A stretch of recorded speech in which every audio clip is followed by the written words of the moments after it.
Off-Road Engineering, and they are doing a suspension change on this Can-Am. They're going to put some Raceline combo wheel and tire package on it, 35s to really lift it up.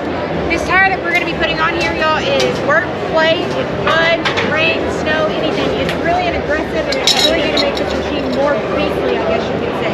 Miles Wow, High Lifter, Rockford, Moorhead, Super ATV, Hot Springs, Arkansas, the 2022 Off-Road Products Expo. Y'all come and see.